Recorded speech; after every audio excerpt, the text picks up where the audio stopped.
तक की कथा सुनने सुनते। आज की पावन चर्चा हम रासलीला के बहुत ही गूढ़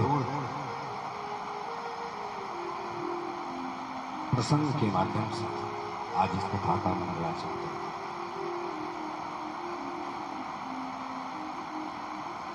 श्री भगवान ने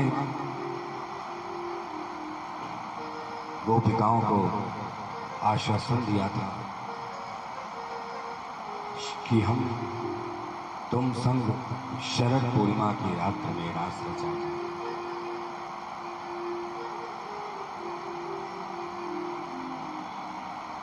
श्री भगवान ने आज उस शरद पूर्णिमा की रात्रि आ गई। भगवान श्री वृंदावन की अमराइयों में अपने अधरों पर मुरली रखते हैं और पेड़ों का निनाद करते हैं।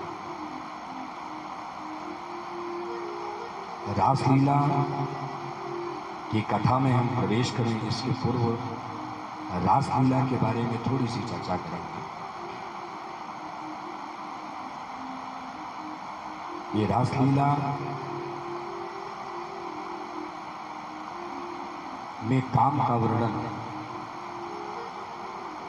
10 प्रकार के काम का वर्णन।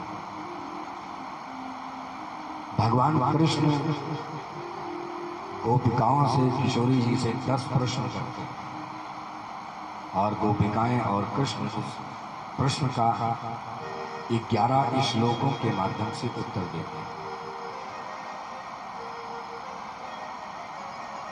इस रासलीला का पूरा नाम है रास पंचाध्यायी।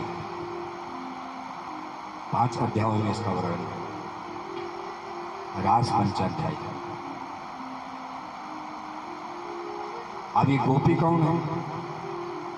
कथा प्रारंभ हो इसको पहले गोपी के बारे में, कृष्ण के बारे में तो प्रारंभ से सबको पता लग गया। लेकिन गोपी कौन है? गोभी इंद्र कृष्ण रसम पिबति इति गोपी। जो अपने प्रत्येक इंद्रिय से कृष्ण रस का पान करती है वही है गोपी। वेदों में 3 कांड है, ज्ञान कांड, उपासना कांड और कर्म कांड। कर्म कांड में 80,000 मंत्र हैं और ये समस्त 80,000 मंत्र गोपी बनकर के।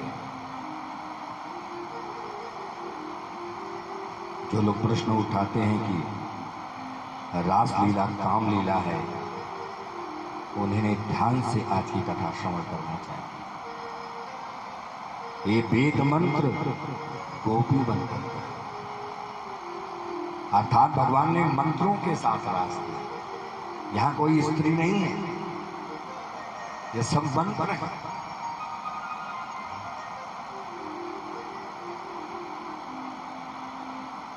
और कौन बना गोपी?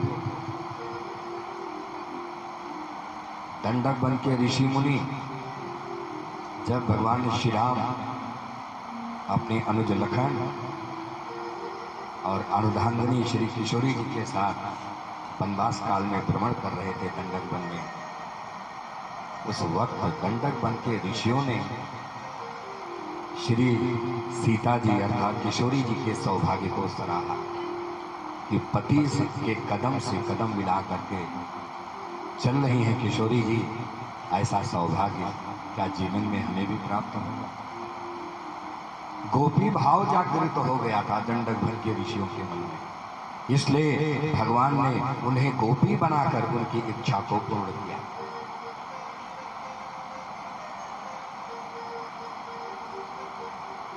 और कौन बना गोपी?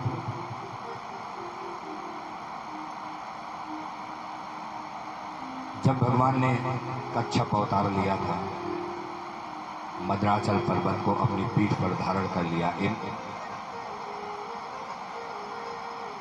समुद्र मंथन की कथा में इसका वर्णन है।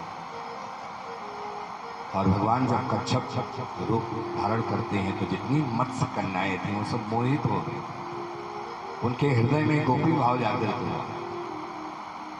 और भगवान ने इशारों इशारों में कह दिया ये अवसर अभी नहीं प्राप्त होगा, ये अवसर कृष्णावतार में प्राप्त होगा। और भगवान ने उन सबको बना दिया गोपी को। और कौन बना गोपी? जब भगवान ने बलि का कल्याण किया, सारी त्रिलोकी भगवान ने 2 ही चरण में नाप लिया और तीसरा चरण बलि के सर पर रख दिया, तो जितनी दैत्य कन्याएं थे वो भगवान वामन के ऊपर मोहित हो गई थी, उनके हृदय में भी गोपी भाव जागृत हुआ। तब भगवान ने उन सबकी इच्छा को पूर्ण करने के लिए उन्हें गोपी बनाया और महाराज ने उन सबको आमंत्रित।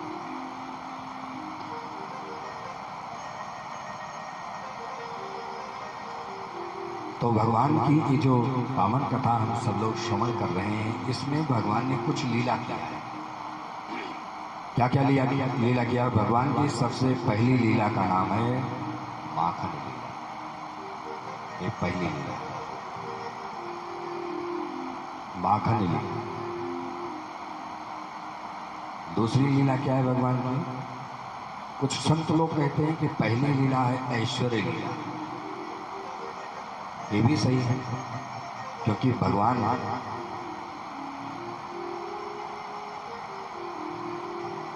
6 दिन के थे तो पूतना का वध किया। ये भगवान का ऐश्वर्य रूप है। 6 दिन का बालक जिसको अपनी जिंदगी के बारे में कुछ पता नहीं कि मैं कहाँ पड़ा हूं, ऐसे कृष्ण ने पूतना का वध किया। तो ये ऐश्वर्य लीला है। तो दूसरी माखन लीला, और तीसरी लीला भगवान की है रास लीला, जो जिसकी कथा अब हम आपको श्रवण कराने जा रहे हैं। और रास लीला के बाद भगवान की है प्रेम लीला, जिसमें प्रेम की गंगा बहाते हैं।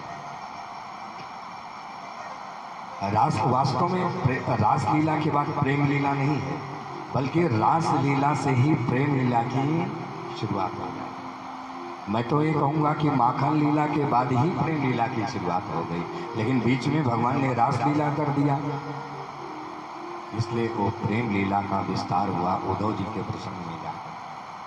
प्रेम का विस्तार, जहाँ उद्धव जी ने प्रेम का पाठ पढ़ा, 2.5 अक्षर प्रेम का पढ़े तो पंडित। और भगवान की अंतिम लीला है प्रेम लीला के बाद अंतिम लीला है रण लीला, जिसमें भगवान लड़ते लड़ते लड़ते लड़ते धर्म की स्थापना करते हुए स्वधाम। तो ये सब भगवान की कुछ लीलाएं हैं। अच्छा, ये जो श्रीमद् भागवत महापुराण है, इसमें 5 गीत हैं, इसकी थोड़ी सी चर्चा मैंने कल किया था। पहला गीत क्या है? वेणु गीत। अभी हम मंत्र बोले, ये श्लोक पढ़ेंगे वेणु गीत का, बड़ा सुंदर श्लोक है।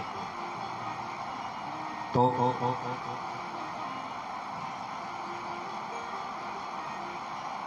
पहला गीत है वेणु गीत,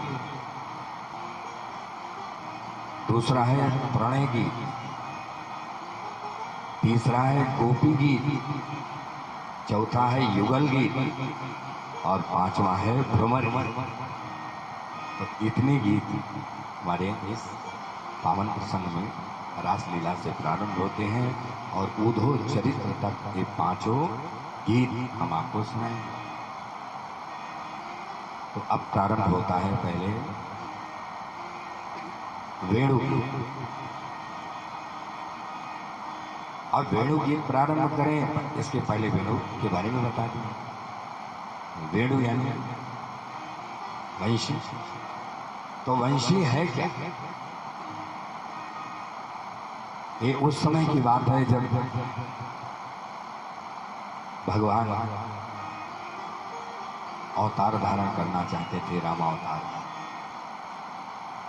तो प्रभु ने समस्त देवताओं को आकाशवाणी के द्वारा बताया कि मैं चक्रवर्ती महाराज दशरथ के घर में पुत्र रूप में जन्म लेने आ रहा। तुम सब लोग बंदर भालू बन करके स्थान स्थान पर छिटक जाओ और मेरे आने की प्रतीक्षा करो।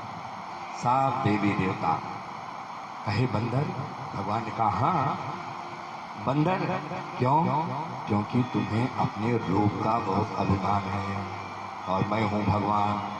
जो अभिमान करता है भगवान उसके अभिमान को चकनाचूर करता है। इसलिए भगवान ने कहा देवताओं तुम्हें अपने रूप पर बहुत अभिमान है, इसीलिए तुम कभी कभी नीचे गिर जाते हो।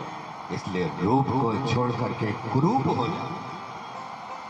तो देवता इसीलिए रूप छोड़कर कुरूप हो गए, यानी बंदर हो गए। सब बंदर भालू बन करके छिटक गए, चारों तरफ भगवान की आने की प्रतीक्षा करने लगे। और सब तो चले गए, भोलेनाथ खड़े। भोलेनाथ ने भगवान से कहा प्रभु मेरे लिए क्या आज्ञा है? भगवान ने कहा जो सबके लिए आज्ञा है वही तुम्हारे लिए भी आज्ञा। तुम भी बंदर बन जाओ, तुम भी बंदर बन जाओ। भवानी खड़ी थी पास में। कहा प्रभु आप इनको बंदर बना रहे हैं तो क्या मुझे बदरिया बना? भगवान ने कहा नहीं, इस राम कथा में तुम्हारा कोई रोल नहीं, तुम्हारी कोई भूमिका नहीं, तुम्हारी कोई लीला नहीं। बस इतना कह करके भगवान की आवाज वहां से। तब शिव जी के शरणों में ये प्रभु इसका मतलब इस अवतार में मुझे आपके साथ रहने का मौका नहीं मिलेगा। भगवान भोलेनाथ ने कहा देखिए प्रभु की आज्ञा नहीं, मुझे तो बाल ब्रह्मचारी बनना है। तो शिव जी क्या बने थे राम कथा में? एक ग्रह में रुद्र यानी हनुमान जी। बोले श्री हनुमान जी महाराज की। तो शंकर सुमन केसरी नंदन, शंकर सुमन केसरी नंदन, तेज प्रताप महाजगवंदन, तेज प्रताप महाजगवंदन, शंकर सुमन केसरी नंदन, शंकर सुमन केसरी नंदन। तो भैया भोलेनाथ का बने हनुमान जी महाराज। अब हनुमान जी तो बन गए। माता भवानी कहे प्रभु तो क्या आप हनुमान जी बन गए तो क्या आप विवाह नहीं करेंगे? तो भोलेनाथ ने कहा प्रभु की आज्ञा नहीं तो विवाह कैसे करेंगे? नहीं प्रभु जी, नहीं स्वामी मैं आपका साथ नहीं छोड़ूंगी, मैं आपके साथ चलूंगी, मैं आपके साथ चलूंगी। जीत पकड़ ली। भोलेनाथ बड़े धर्म संकट में पड़ गया, क्या कहा? तब भोलेनाथ ने कहा कि देवी चलो फिर मेरे साथ, अब राम कथा में तुम्हारा भी नाम लिया जाए। तो माता भवानी भी आ गई। कैसे आई? अरे भाई हनुमान जी के साथ आई, और किसके साथ आई? तो रुद्र भगवान तो बने हनुमान जी और भवानी बन गई हनुमान जी की पूंछ।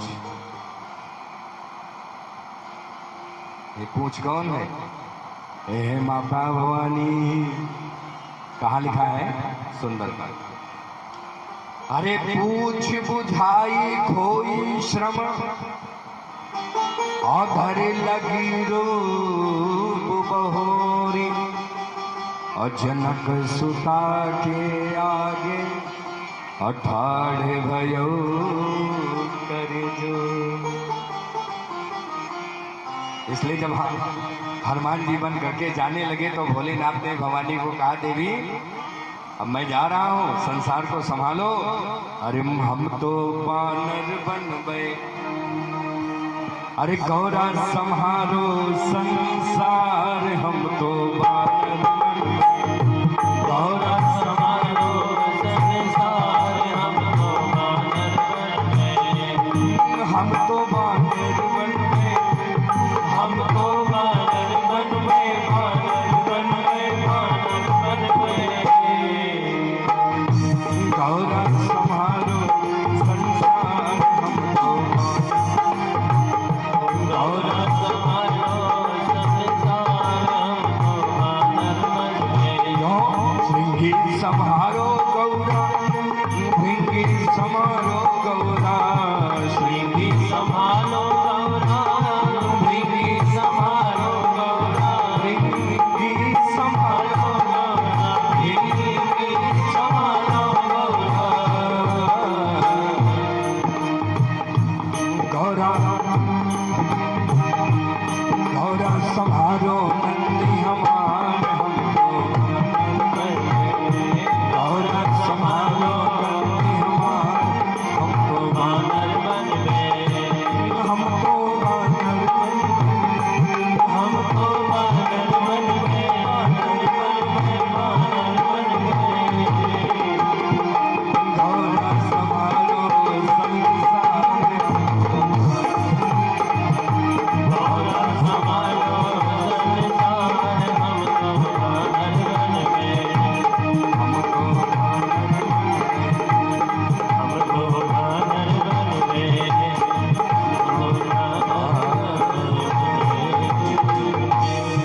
एक प्रसंग आता है जब रावण की सभा में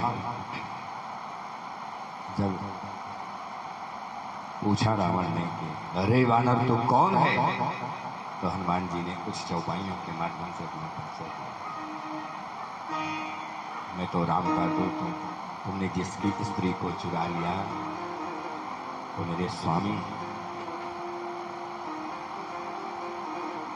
रावण तो हनुमान जी के प्राण हरण करना चाहता था, लेकिन विभीषण ने समझाया दूत को नहीं। तब रावण ने कहा एक काम करो, इसका अंग भंग कर दो। जो बंदर होता है उसे अपनी पूंछ पर अभिमान होता है, इसकी पूंछ में वस्त्र लपेट करके उसमें आग लगा दो। और जब वस्त्र लपेटा जाने लगा तो माता भवानी लाल पीली होनी शुरू हुई। जब वस्त्र लपेटा जाने लगा तो माता भवानी लाल पीली होनी शुरू हो गई। हनुमान जी ने कहा देखो, इसीलिए कहता था मेरे साथ मत चलो, मैं बाल ब्रह्मचारी हूँ, बड़ी तकलीफ तुमको होगी, देख लो मेरे ऊपर। अरे मैं दास हूँ, वो मेरे स्वामी है, राम के अधिक राम कर दासा। अपने स्वामी की प्रसन्नता के लिए, अपने स्वामी की खुशी के लिए दास को हमेशा प्रभु के इशारे पर कार्य करना पड़ता। प्रभु ने मुझे यहाँ भेजा है तो मुझे तो कष्ट होगा, और जब मुझे कष्ट होगा तो तुम्हें भी कष्ट होगा, तो सहन करो, कभी नहीं सहन करो। मेरे स्वामी का इतना बड़ा अपमान, हे रावण, ये मेरी दृष्टि में तिनके के समान है। मैं चाहूं तो अभी से जलाकर भस्म कर सकते, लेकिन नहीं स्वामी, लेकिन मैं आपका अपमान बर्दाश्त नहीं कर सकती, इसलिए मुझे आज्ञा दीजिए कि मैं इस रावण को इसके कर्मों की सजा दूं। हनुमान जी नहीं, अभी, क्योंकि प्रभु ने मुझे केवल श्री सीता जी का पता लगाने के लिए लंका में भेजा, और रावण को मारने की, उसको उसके कुटुंब को नष्ट करने की मुझे आज्ञा दी। तो कहा मैं कुटुंब को नहीं नष्ट करूंगी, बस इसने जो अहंकार की लंका खरीद कर रखी है, बस इसी लंका को ध्वस्त करना है। तो जब बस लपेटा गया और जैसे उसमें आग लगाई गई, माता भवानी भड़क गई। हनुमान जी जहाँ जहाँ कूदते हैं, पूछ समस्त लंका के जितना भी नीचे से ऊपर तक जो अट्टालिकाएं थी सब पर स्पर्श किया, और पूरी लंका धूं धूं करके उलटी पलटी लंका सब जाए, उलटी पलटी लंका सब जारी, कूदी पड़ा सिंधु मझारी, कूदी पड़ा सिंधु मझारी, उलटी पलटी लंका सब जारी। और माता भवानी ने लंका को केवल जलाया नहीं, केवल जलाए नहीं, जलाने के बाद केवल नहीं लिखी, क्या लिखा, उलटी पलटी लंका से। कितनी क्रोधित रही हो ये सोचिए आप, उलट पलट के जला दिया कि कहीं कुछ बचने ना पाए, पूरी लंका जला करके भस्म कर दिया, राख आ गया। और वो तो रावण को भी मार देती, लेकिन हनुमान जी ने समय रहते समुद्र में छलांग लगा दिया, और बस वहीं पर क्रोधित हो गए। जैसे पूछ बुझ गई ना, तो पूछ बुझाई खोई शर्म, ये बुझाई शब्द लिखा, पूछ बुझाए तो इसका दो अर्थ है, एक तो पूछ बुझ गई, दूसरा अर्थ है कि हनुमान जी के समझाने के कारण पूछ बुझ गई, यानी शांत हो गई, यानी माता भवानी मान गई। तो कुछ हनुमान जी ने समझाया था उन्हें, तभी तो मान गई। तो क्या समझाया था लिखा है। और एक तो बुझाई का अर्थ है पूर्वांचल की भाषा, ये बुझाई शब्द जो है पूर्वांचल की भाषा है। और लोग कहते नहीं बुझ लो कि नहीं बुझ लो, हाँ इधर बोलते हैं पूर्वांचल में, मुझे उतना नहीं आता, बुझ लो कि नहीं बुझ लो। तो बुझ लो माने क्या, समझे कि नहीं समझे, है ना। हो सकता कुछ बहनी हमारी बैठी हो उस साइड, तो बुझ लो। हनुमान जी कहते हैं कि आप समझी कि नहीं समझी, क्या कि आपको यहाँ रावण को नहीं मारना, उसके कुटुंब को नष्ट नहीं करना है, अब शांत हो। अब वो मान, तो ये पूछ कौन है, ये भवन। लेकिन अब देखो, बोले वृंदावन बिहारी लाल की, इस अवतार में, कृष्णा अवतार में, अब की बार रुद्र देवता ने भगवान से प्रार्थना किया कि प्रभु मुझे भी कुछ अवसर मिलना चाहिए आपकी सेवा। तब भगवान ने कहा कि ठीक है, आप मेरे साथ आइए। अभी तक तो आप भवानी के साथ रहते थे, कुछ दिन मेरे साथ रह लीजिए भवानी को छोड़। और भगवान क्या बन गए? रुद्र देवता। वो बन गए वेणु। ये वंशी क्या है? यही वंशी है रुद्र भगवान, हमेशा हर पल साथ रहते। तो आइए हम उसी पावन कथा में रासलीला की श्लोक प्रारंभ करते हैं। बड़ा सुंदर श्लोक है। भगवान गोविंद ने अपने अधरों पर मुरली रखी और वेणु का निनाद किया।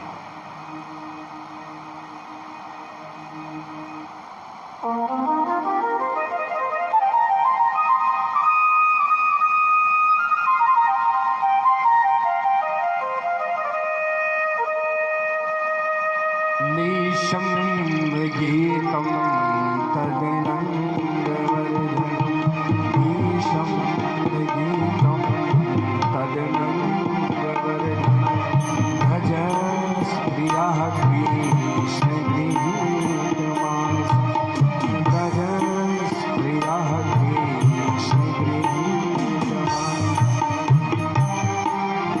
आजग मुरल्यो नैमिषितो नमः, आजग मुरल्यो नैमिषितो नमः, सायंकालो जयलोलकुण्डलम्, सायंकालो जयलोलकुण्डलम्, निशं गीतं तदनंदवर्धनम्, निशं गीतं तदनंदवर्धनम्, तदनंदवर्धनम्, तदनंदवर्धनम्।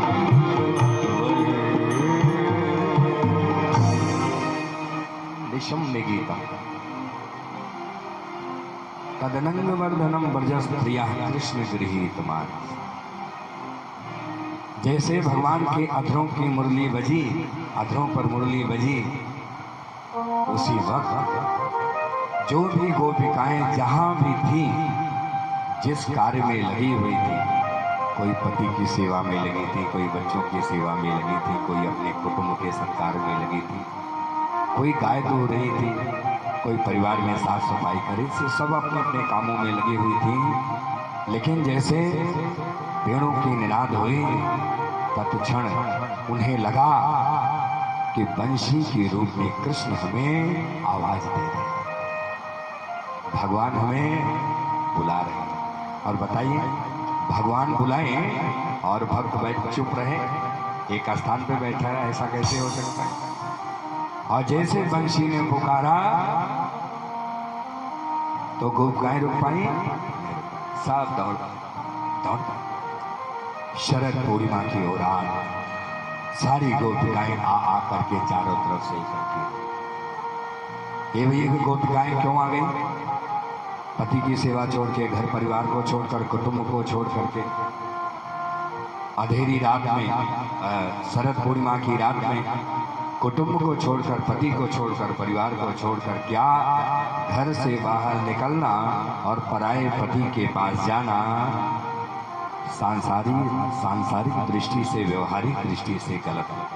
लेकिन आध्यात्मिक दृष्टि से आज हम यही बात आपको बताना चाहते हैं कि आध्यात्मिक दृष्टि से इस रासलीला के प्रसंगों को जब हम श्रवण करेंगे, तब रासलीला हमें काम लीला नहीं दिखाई। एक गोपिकाएं क्यों दौड़ पड़ी? क्योंकि इनको एक ग्रह लग गया है, कृष्ण गृहीत मानसा। इनके मस्तिष्क पर एक ग्रह चढ़ गया है, उसका नाम है कृष्ण। कृष्ण रूपी ग्रह लग गया है। और भैया एक ग्रह होते हैं पंचांग वाले, 9 ग्रह। अगर एक पीछे पड़ जाते हैं तो पंडित जी को बुला के पूजा पाठ कराना पड़ता है, तो शांत हो जाते हैं, फिर आप अपने काम में लग जाते हैं। लेकिन भैया ये जो कृष्ण रूपी ग्रह है, किसी पूजा पाठ से ठीक होता है क्या? नहीं, एक राह जल्दी से लगता नहीं और लग जाता है तो फिर छोड़ता नहीं। और लग गया किसको? मीरा को। तो ऐसी लगी लगन मीरा हो गई मगन, ऐसी लगी लगन मीरा हो गई मगन।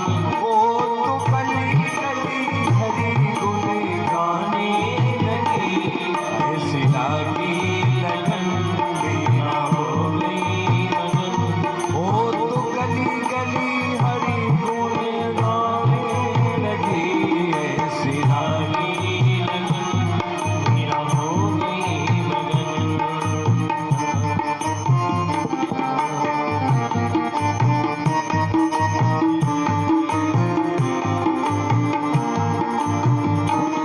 महलों में पली बन के जोगन चली, महलों में पली बन के जोगन चली।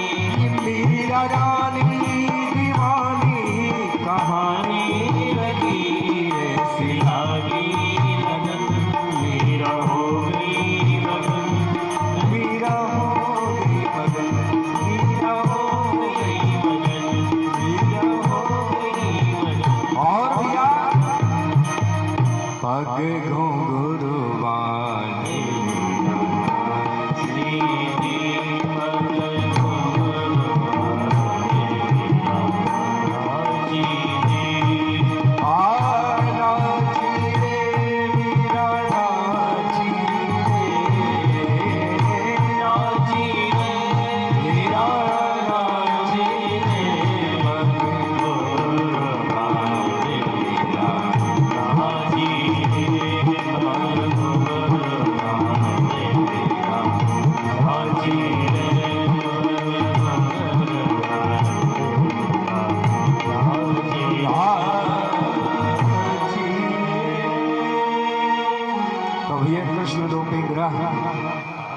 जिसको जिसको लगा, चाहे मीरा हो, चाहे प्रहलाद हो, चाहे ध्रुव हो, चाहे सूर हो, जिसको जिसको कृष्ण रूपी ग्रह लगा, बस उसके पैर फिर थिरकने शुरू हो, वो रुक नहीं सकते। तो भैया देखो, कृष्ण रूपी ग्रह लगा तो गोपिकाएं रुक पाई? पैर चल पड़े और चारों तरफ से आकर के गोविंद को घेर लेते। तो गोविंद ने कहा कि देखो गोपिकाओं, मुझे तुमसे एक बात कहनी। क्या? कि आज आप सब लोग रात में परिवार को छोड़कर, कुटुंब को छोड़कर, बच्चों को छोड़कर, पति को छोड़कर, बिना किसी से पूछे, बिना किसी से जांचे, और आप सीधे मेरे पास आए। क्या ये उचित है? क्या एक पतिव्रता स्त्री का ये धर्म है? क्या उसका कर्तव्य है? क्या आप सही मार्ग पर हैं?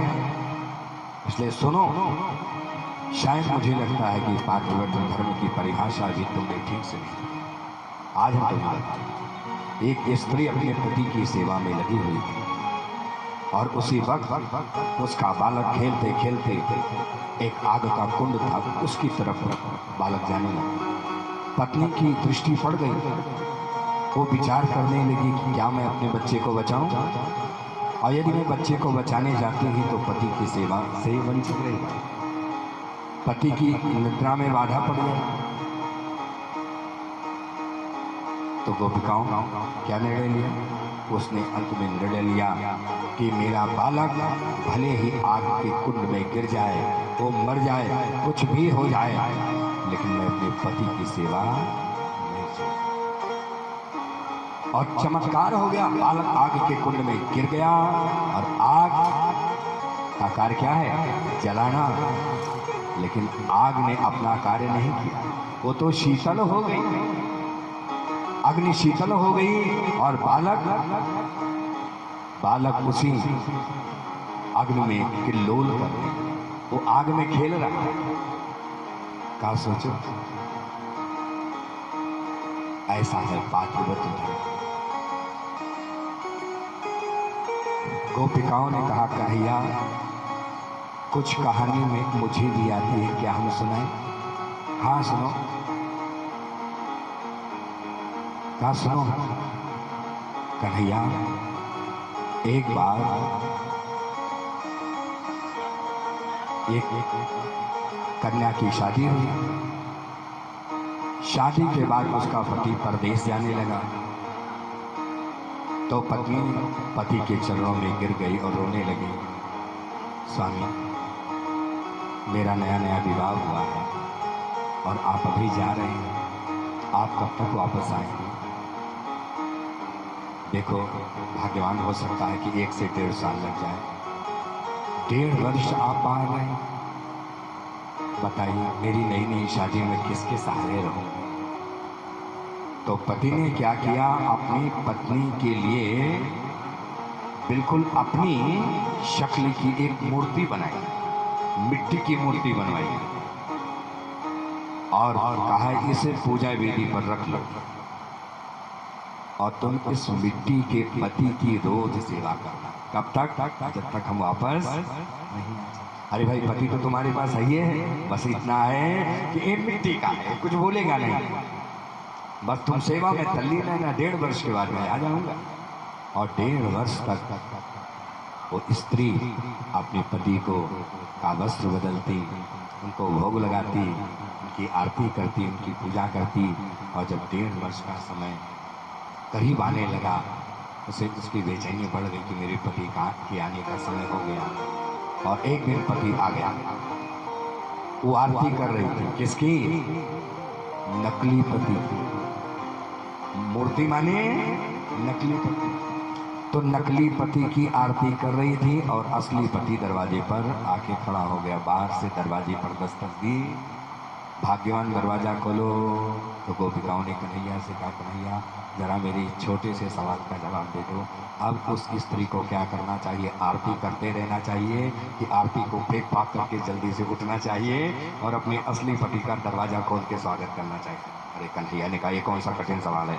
अरे जब असली पति आ गया तो नकली पति को छोड़ो। बस यही प्रश्न का उत्तर मिल गया। आप हम सबके असली पति हैं, जब असली पति मिल गया है तो नकली पति की क्या जाए? आपने तो अपने प्रश्न में ही उत्तर को प्रवेश करा दिया।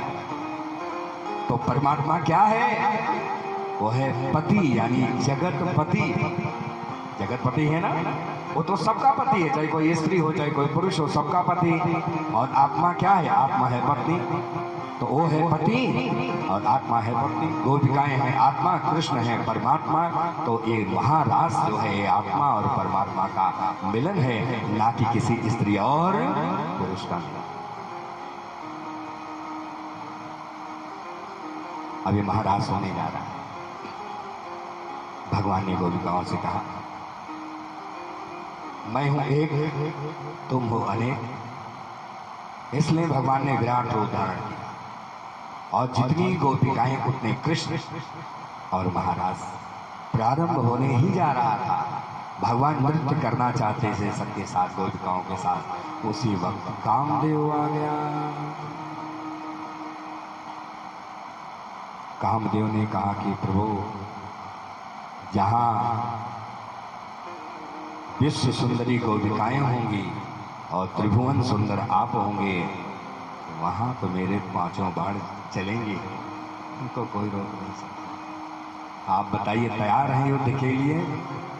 भगवान ने गोपिकाओं से कहा, तुम लोग ऐसे ही रहो, आज पहले मैं युद्ध कर लूं फिर रास करूंगा। रास बाद में होगा, पहले युद्ध। तो बताइए आप कौन सा युद्ध पसंद करते हैं, किले वाला कि मैदान वाला? भगवान ने कहा, किले वाला युद्ध क्या होता है, मैदान वाला क्या युद्ध होता है? कहा, किले का युद्ध है कि अपनी पत्नी के साथ रहते हुए भी काम को जीतना। फिर से सुन लीजिए, बार बार सुन लीजिए कथा, ये महाराज की कथा चल।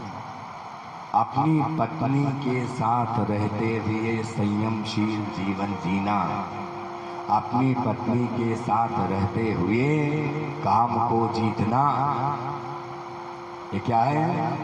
ये है किले का युद्ध। और मैदान का युद्ध जहां ढेर सारी स्त्रियां हों, ढेर सारी स्त्रियों के बीच में रहते हुए काम को जीतना, ढेर सारी स्त्रियों के बीच में रहते हुए भी संयमशील जीवन जीना, यही है मैदान का युद्ध, यही है महाराज। और भगवान ने क्या किया, 5 बाण लेकर काम देवता तैयार हो गए और बाण चलाया भगवान के ऊपर और उसका बाण विफल हो गया। काम देवता का बाण आज तक कभी विफल नहीं हुआ, जिसको चला दिया वो घायल ही हो गया, वो बचा नहीं आता, विश्वामित्र तक नहीं बचे, छोटे मोटे लोगों की बात छोड़ दो। लेकिन प्रभु के ऊपर चलाया और बाण ही नतमस्तक हो गया। काम देवता चरणों में गिर पड़ा, कहा प्रभु बोलिए योगेश्वर कृष्ण भगवान की जय। काम देवता ने ही योगेश्वर की उपाधि, काम हार गया और श्याम जीत गया, भगवान जीत गए।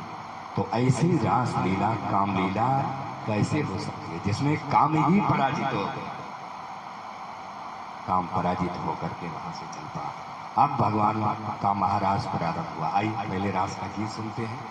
भगवान समस्त गोपिकाओं के साथ, किशोरी जी के साथ महाराज रास रचो है, रास रचो है, यमुना के तट श्याम रास रचो।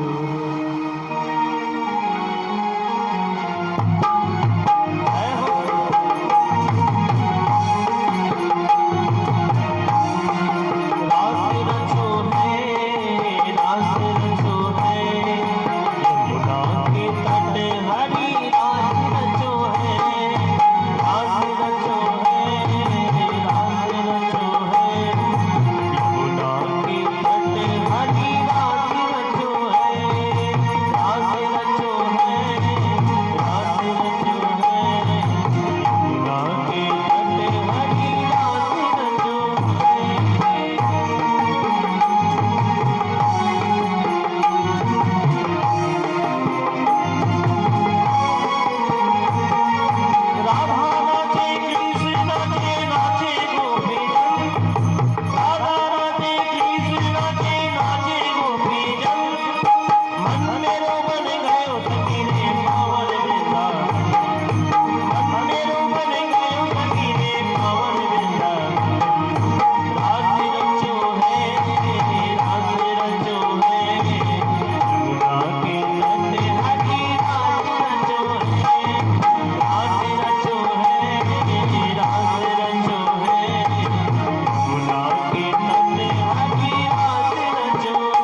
व्यासेश्वर भगवान की। जय।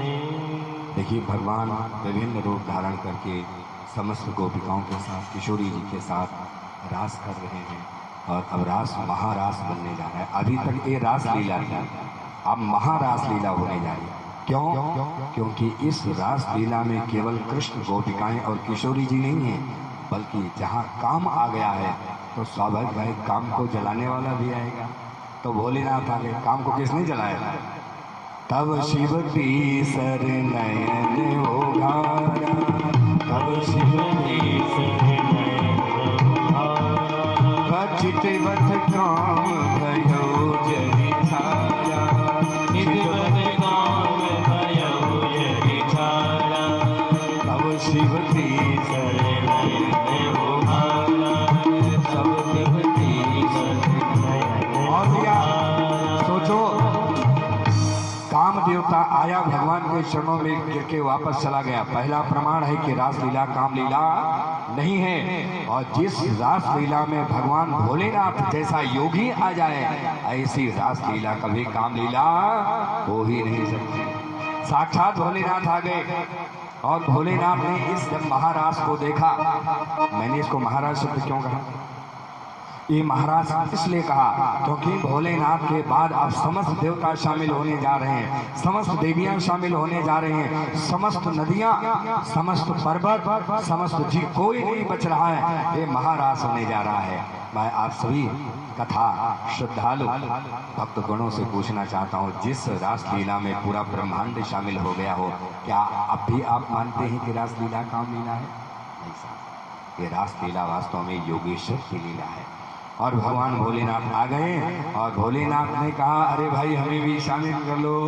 तो एक गोपी ने कहा कि भोलेनाथ, यदि आप रासलीला में शामिल होना चाहते हैं तो ये सांप वाप लटका करके रासलीला में शामिल होना संभव नहीं है।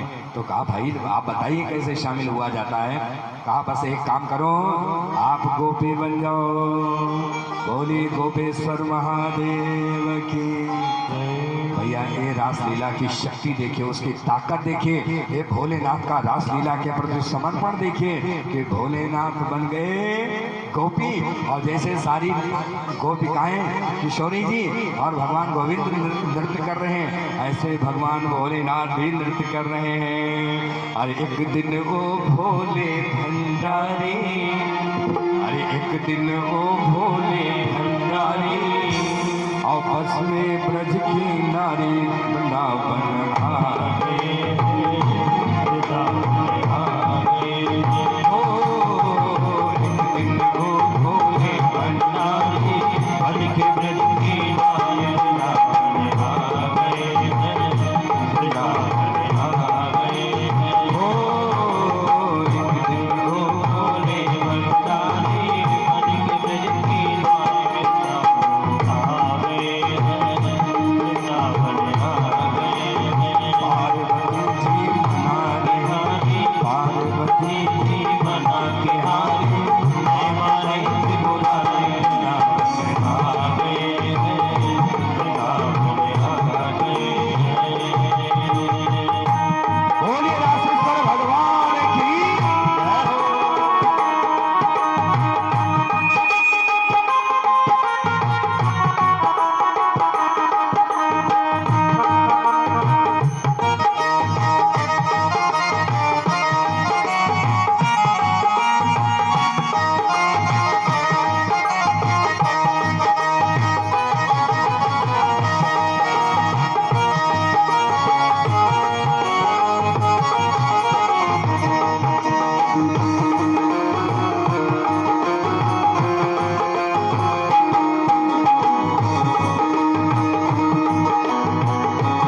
कपिलेश्वर भगवान की। जय।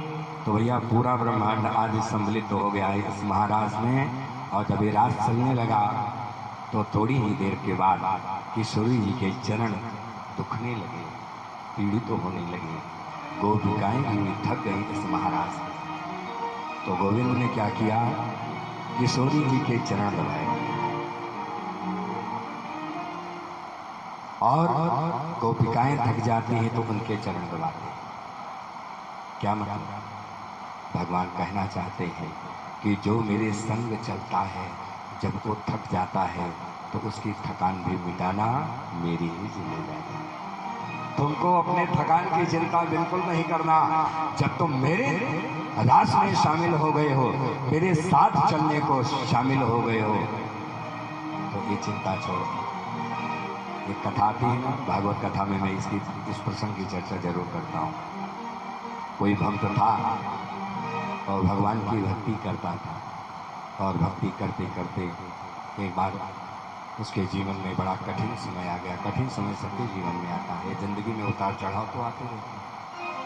बहुत कठिन दौर से गुजरा, उसका शरीर बीमार पड़ गया और उसके परिवार में कोई दवा तक कराने वाला नहीं, बहुत पीड़ित। उसका रोज का नियम था तो भगवान के मंदिर में जाकर के सुबह पूजा करता था, आरती करता। आज जितने दिन से बीमार था उतने दिन से उसको बड़ी कठिनाई होती पूजा में जाने, लेकिन उसने सोचा कि मैं अपना संकल्प नहीं छोड़ूंगा। वो बिस्तर से उठ करके एक गिलास पानी नहीं ले पाता था, लेकिन उसको ताजुब था कि वो जब मंदिर जाने के लिए उठता था तो ना जाने कैसे वो मंदिर भी चला जाता था और आरती करके भी वापस आ जाता था। लेकिन चारपाई से जब उठना होता था तो नहीं उठ पाता था, लेकिन मंदिर चला जाता था। लोग पूछते कि तुम मंदिर जाते कैसे हो, तुम चल नहीं पाते, तुम उठ नहीं पाते, तो तुम मंदिर कैसे जाते हो? तो एक दिन वो बड़ा आश्चर्य, उसने स्वप्न में भगवान से पूछा कि प्रभु मैं जाता कैसे, मैं कैसे जाता हूं? भगवान ने स्वप्न में दर्शन दिया और उत्तर भी दिया कि जाकर के जरा तुम देखना कि तुम्हारे घर से लेकर के और मंदिर का जो रास्ता है, तुम जरा उस रास्ते में जरा देखते हुए चले जाना। कल अगले दिन वो रास्ते को में जाने लगा तो उसे पैरों के निशान तो दिखाई पड़े, लेकिन उसके कदम के निशान नहीं थे, तो किसी और के निशान। उसे ताज्जुब हुआ, इस रास्ते पर तो मैं ही जाता हूँ, तो ये पैरों के निशान किसके हैं? तो वो समझ गया। रात में पुनः सपने में भगवान ने दर्शन दिया, कहा आज तुमने देखा जो तुम्हें तुम्हारे पैरों के निशान वहां पर तुम्हें दिखाई पड़ रहे हैं, वो वास्तव में तुम्हारे निशान नहीं, वो तो मेरे निशान है। मैं तुम्हें अपने कंधे पर बैठा करके रोज मंदिर ले जाता हूँ और रोज वहां से वापस लाता हूँ, रोज तुम्हें मंदिर ले जाता हूँ और रोज वहां से तुम्हें वापस लाता हूँ। क्यों? क्योंकि तुम मेरे परम। तो भैया जब प्रभु के चरण के में चरण मिला करके आप चल रहे हो तो थक जाओगे, तो उस पीड़ा को भी तो दूर करना उसकी जिम्मेदारी है। इसलिए प्रभु ने सबके चरण मिलाए। और देखो इस महाराज में जो किशोरी जी हैं उनको थोड़ा सा अभिमान होगा। क्या अभिमान हुआ? अभिमान ये हुआ कि कन्हैया मेरे पास ज्यादा रहते। जब रासलीला में सम्मिलित हुए तो पहले अकेले ही तो थे। गोपिकाओं ने कहा कन्हैया अकेले हैं तो रास होगा कैसे? तब भगवान ने विराट रूप धारण किया। पहले तो किशोरी जी के ही साथ थे, तो किशोरी जी को अभिमान हो। और भैया ये जहां अभिमान आया, ये किसी भी चीज का अभिमान,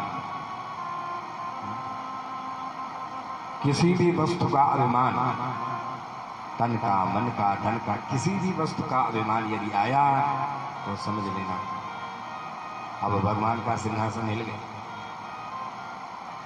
घमंड मत करना क्योंकि तकदीर बदल जाती है और शीशा वही रहता है तस्वीर बदल जाती है।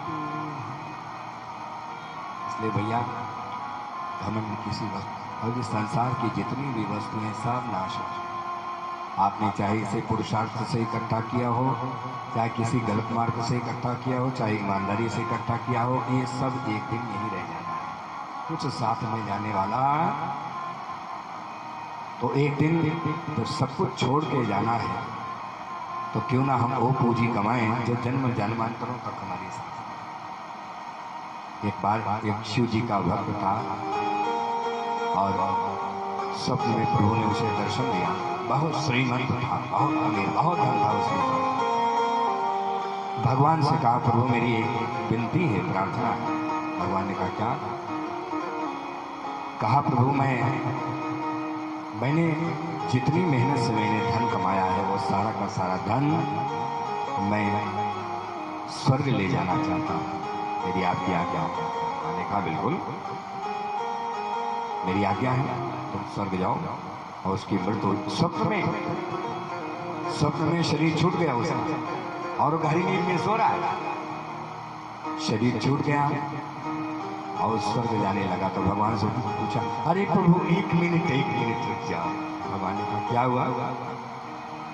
प्रभु चेक तो भूल ही गया, चेक लेना बैंक का तो भूल ही गया, अभी वहाँ खरीदारी कैसे करूँगा?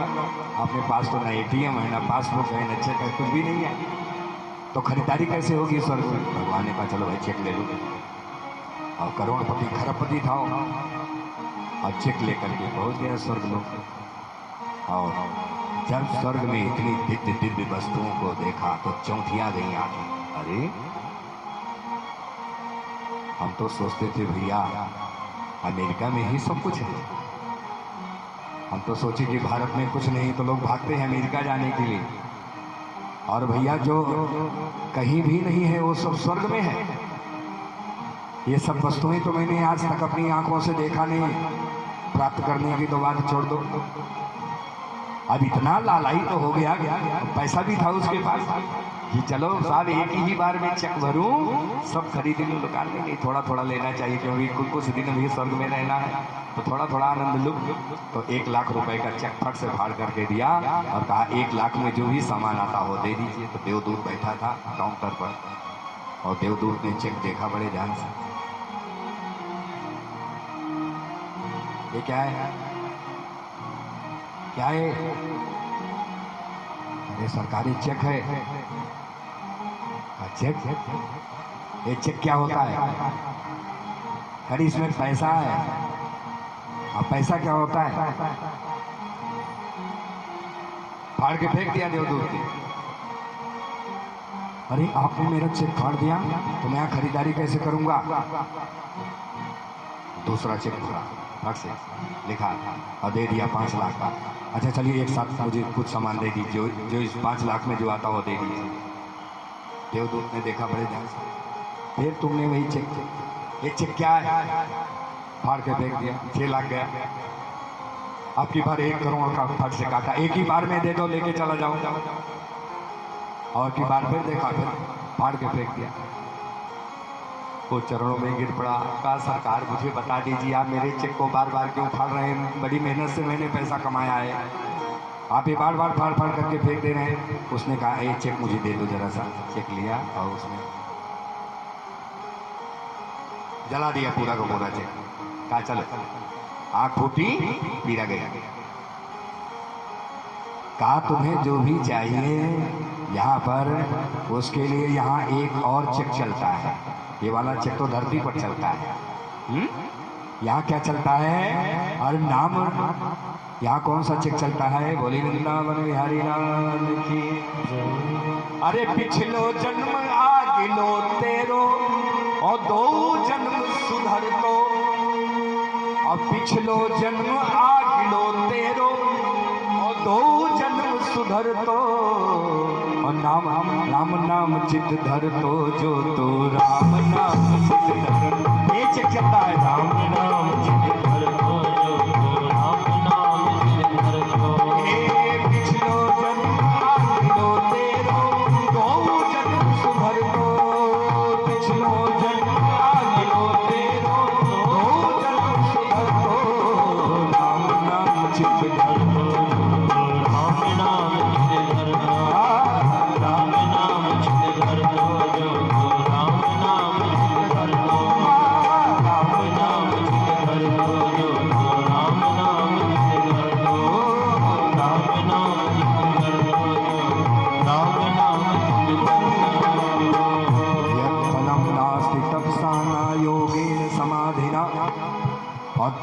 फलम लभते सम्यक कलौ केशो कीर्तना।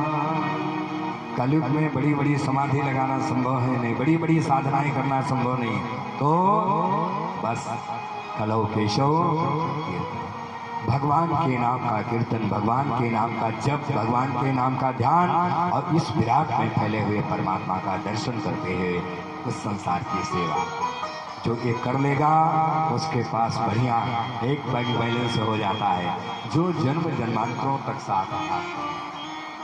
तो भैया कलयुग में यही पूंजी है जो कमाते रहिए जन्म जन्मांतर तक साथ इसको ले जाते रहिए। तो कलयुग केवल नाम आधारा, कलयुग केवल नाम आधारा, सुमिर सुमिर नर उतरे पारा, सुमिर सुमिर नर उतरे पारा, सुमिर सुमिर नर उतरे पारा। तो भैया इस तरीके से गोविंद ने जैसे अहंकार आया किशोरी के अंदर, ऐसे भगवान तब क्षण उन्हें छोड़कर अंतर ध्यान। किशोरी जी ढूंढने लगी, अरे मेरी श्याम सुंदर कन्हैया कहाँ गए, मेरी श्याम सुंदर कन्हैया कहाँ गए। तब गोपिकाएं हंसने लगी खिलखिला करके। देखो किशोरी जी मानती थी और जानती भी थी कि गोविंद सबसे ज्यादा प्रेम हमें करते हैं, लेकिन आज ये प्रमाण मिल गया कि उनसे ज्यादा यानी किशोरी जी से ज्यादा प्रेम हमें। और जैसे उन्हें अभिमान हुआ कि प्रेम हमें करते हैं, तो भगवान उन्हें भी छोड़ के अंतर ध्यान हो गए। और इस तरीके से समस्त गोपिकाएं भगवान को ढूंढ रही हैं। आन मिलो घनश्याम बहुत दिन